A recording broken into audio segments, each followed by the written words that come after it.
This is the fifth state-winning headlines, Your Media Police Post.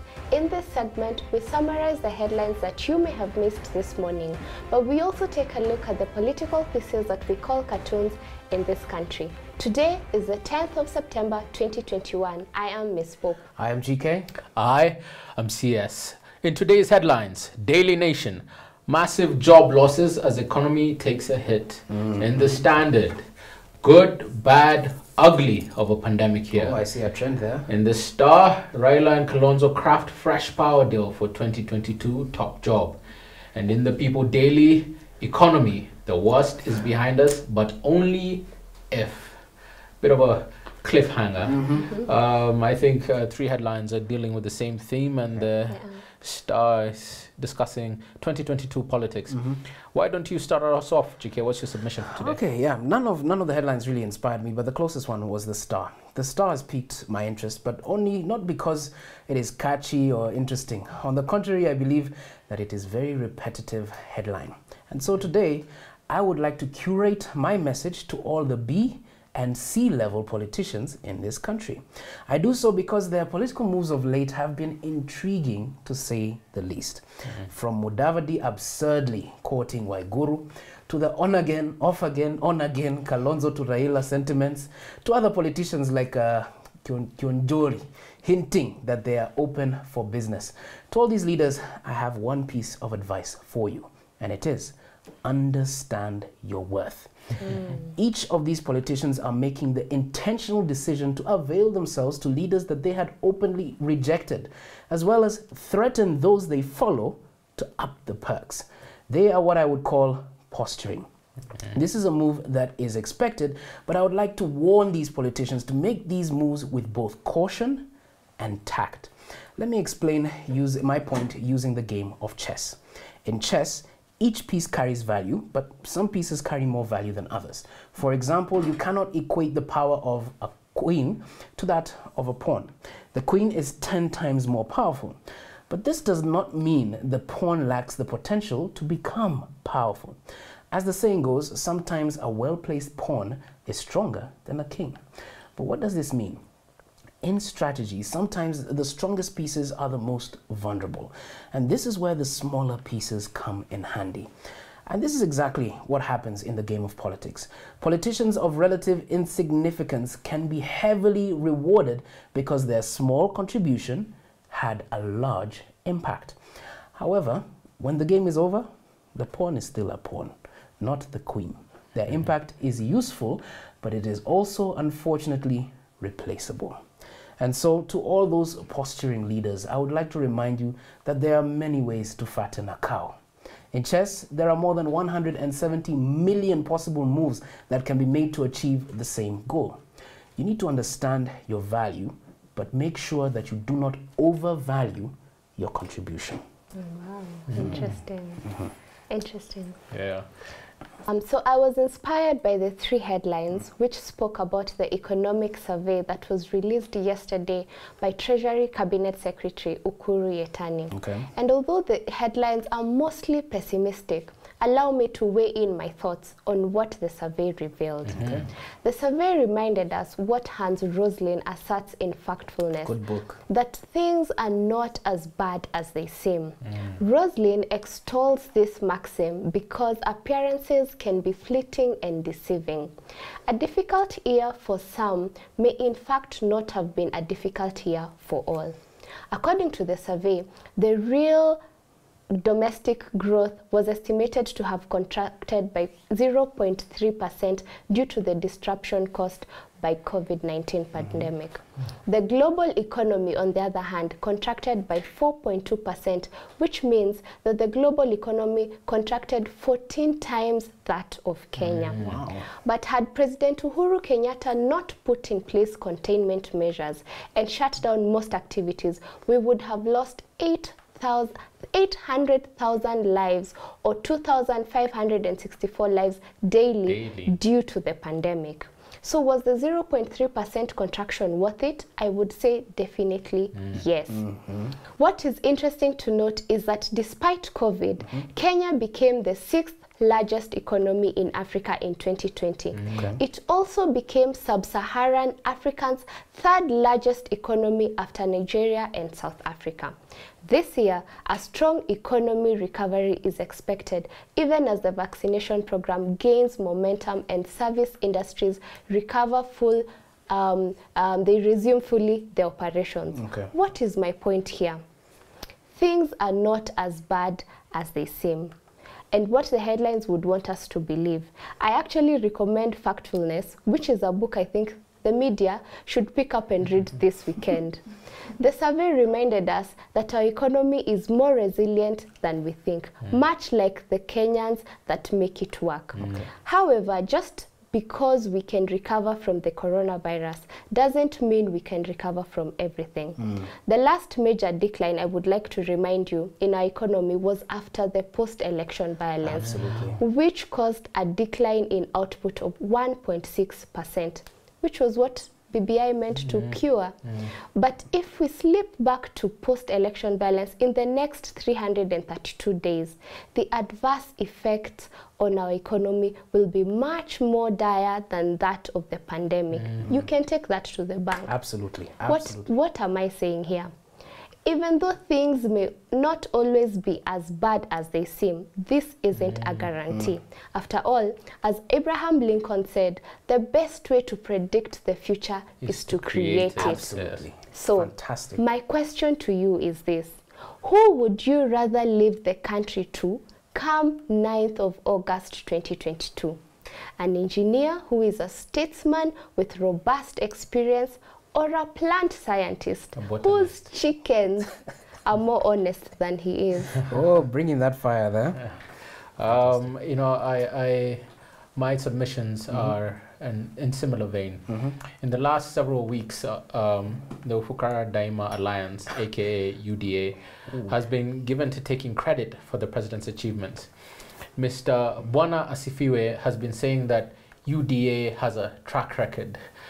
But in reality, it is a classic case of someone who has come to class in the morning without doing their homework and then copies everything word from word from the choppy of the class, the top student. But what this also tells us is that we can all agree that Uhuru ametimiza, amefanya kazi. That is why UDA wants to be associated with the tremendous achievements of President Uhuru Muigai Kenyatta. And we can understand that because they say success has many fathers, but failure is an orphan. So today, we would like to give UDA some more material to work with. The Kenya National Bureau of Statistics just released the 2021 economic survey, as Ms. just pointed out. And it is what has inspired the top stories in the Nation, Standard, People Daily. Even the Star has given it some coverage. The papers have made some effort to tell you what the numbers mean, but we would also like to chime in on what we glean. The survey was almost 500 pages, so there's much to unpack. But for today, I'll focus my submissions on one or two areas. Firstly, we observe that the survey is in many ways a scorecard on President Uhuru's regime. Here's a man who was able to stave off the country from the worst of the global pandemic and still register growth. We observe that the survey is in many ways a scorecard on President Uhuru's regime. Here's a man who was able to stave off the country from the worst of the global pandemic and still register some growth as most economies were in decline. The delicate balancing act is impressive, saving lives while also still continuing to lay a strong foundation for the future through an ambitious infrastructure program. For example, the construction sector recorded a growth of 11.8%, up from 5.8% in 2019. A significant portion of this can be attributed to the construction of roads, which as of 2020 was at more than 22,000 kilometers of paved roads. 22,000. And I hope UDA is taking good notes so that they can be accurate when they try and take credit. Uhuru has built more roads in 9 years than all previous governments combined, including the colonial government. When President Uhuru came into office, the road network was at about 11,000 kilometers. So at more than 22,000 kilometers, that is an increase of more than 100%. Na bado hata hajamaliza. In anyone's books, 100% is an A. It is. President Kibaki, in 10 years, built 2,300 kilometers of tarmac roads. This means that with still 1 year to go, by the time Uhuru leaves office, he will have built more than 6 times what Kibaki built. The numbers are impressive by any measure. But to aid the imagination, we will bring the point home by giving a few examples of the road projects. There is, for example, the 84 kilometers Keno Sagana Marua Road, which cuts across 3 counties. There's the Kibwezi Kitui Migwani Road, which is part of the Mombasa Isiolo Addis Ababa Transport Corridor, which will provide a direct link between Mombasa and Ethiopia through Isiolo and Moyale. There's the 540 kilometer Mau Mau Road, which cuts across 4 counties. There's the Samburu Kinango Road, completed in July of 2020. There's the 250 kilometer Lamu Ijara Garissa Highway, which is part of the Lapset Corridor. The list is long. Voi Mwatate Road, Salga, Ainamoi Kapluk, Barwesa Road, Matwanya Gesina Musabiti Road, good pronunciation. Vota Kithini Road, Kericho Mount Summit Road. And those in the capital city can see the progress with the Waiyaki Way expansion, Ngong Road, and the crown jewel, which is the Nairobi Expressway. In Mombasa, you can see the in the coast, the Dongo Kundu bypass. Those are just a few examples. And while the president has been building roads, infrastructure, expanding the economy, and a whole host of other projects, what have other people been doing? They've been making their chickens lay eggs at gunpoint and lying to us about bottoms up, upside down. Allow me to conclude with this. If you take away one thing today, remember this simple fact. Uhuru has built over 2 times more roads than all previous governments combined. And by the time Uhuru leaves office, he will have built more than 6 times the number of roads built by Kibaki. Kibaki did 2,300. Uhuru is approaching 12,000 kilometers. Tarmac. So if Kibaki did well, anyone who says Uhuru hasn't is dishonest. That's true. Indeed. That's true. Itambe. That's true. Wow. That's Wow. true. Wow, CS. The numbers are indeed impressive. So what do we have to say about the headlines? Who do we give it to? Do we have a winning headline today? Could you remind me of the headline for the People Daily? People Daily, economy. The worst is behind us, but only if. In the Daily Nation, massive job losses as economy takes a hit. And the Standard, good, bad, ugly of a pandemic here. And in the Star, Raila and Kalonzo craft fresh power deal for 2022 top job. Now, the three that you guys are talking about are topical, but it's like they've just decided that they want a negative story, negative sells, and so we're going with negative instead of trying to go positive. The other one for the Star, as I said in my submission, it is repetitive and boring in my opinion. I think it's also speculative. And speculative. I think we toss out all of the headlines. All of them. On to the political pieces we call cartoons in this country. We'd like to remind you that we also have a 3-part criteria for the cartoons. Number 1, are they humorous or dry? Number 2, are they satirical or pessimistic? And number 3, are they effective or just plain lazy? What cartoon do we have, GK? Yes, so we begin with the Daily Nation. The tagline is contemplating my next step, okay? So it's Governor Waiguru from Kirinyaga County. She's playing hopscotch on some drawn lines. You know how hopscotch is played. She's moving from Jubilee and she's hopping to what looks like the UDA side of the hopscotch. The cartoon is very self-explanatory. People have been thinking that Waiguru is opening the door for UDA, which maybe she is, but I feel they've drawn those hopscotch lines too well. If you played hopscotch, those lines are a little more cashedy. But it's okay. I don't think it's really that much of a good cartoon in my opinion. Yeah, actually, it reminds me of the quote, Mwenda tezi na omo marejeo ningamani. And in politics, that's not a good thing because if you're lukewarm, you'll be spat out. That's true. Pick a side. Miss Pope, what cartoons do you have? Yes, I'll take the Standard, and we have the cartoon which depicts the Sultan of the Hustler Nation himself, William Ruto, atop a camel with his riches, and we have Wanjiku on the other hand, leaving a trail, and Wanjiku on the other hand holding a needle. And Mr. Ruto says, look, we'll deal with that kingdom later. Right now, what's important is the 2022 kingdom. And I think what he's referencing to is a verse in the Bible, Mark 10:25, which says it's easier for a camel to go through the eye of a needle than for a rich man to enter the kingdom of God. And I think what he's decided is the kingdom of 2022 is more important than... Let's deal with 2022 first, Exactly. then we'll deal with trying to enter into the kingdom of God. Exactly. But maybe let's leave camels to Duale. For Ruto to get the message, maybe we should have said that it is easier for a chicken to enter Oh my goodness, that's a good one.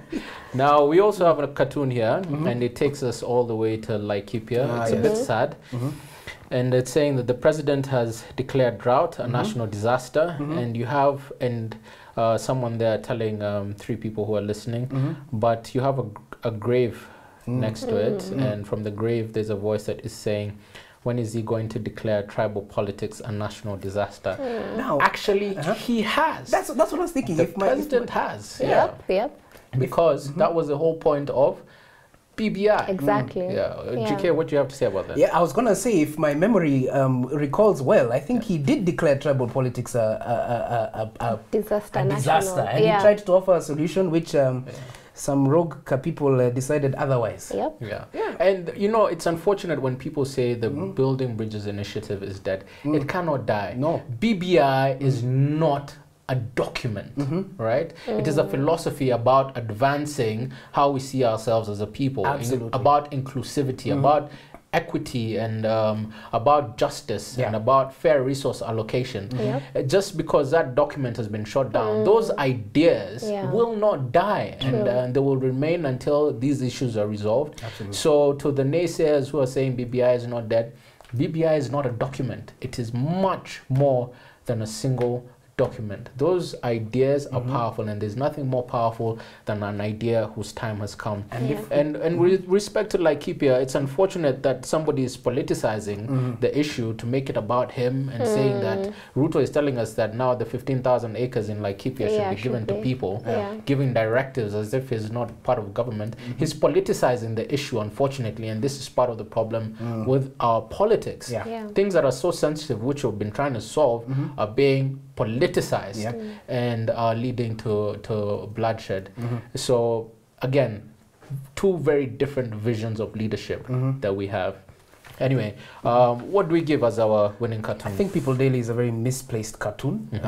I think Daily Nation, we've agreed, is just not that exciting. So I'd go with the Standard. I think the Standard has some good points. Gado did a good job there. Yes. And there we have it. Winning headline, winning cartoon from the Standard. With that, kindly please remember to subscribe to our YouTube channel. You can also find us on Pang Free to Air, Star Times, and GoTV. And on a day when we had a winning cartoon from the Standard and no winning headlines, we'll leave you with this quote from the late Professor George Saitoti. There comes a time when a nation is more important than an individual. So do have a blessed weekend.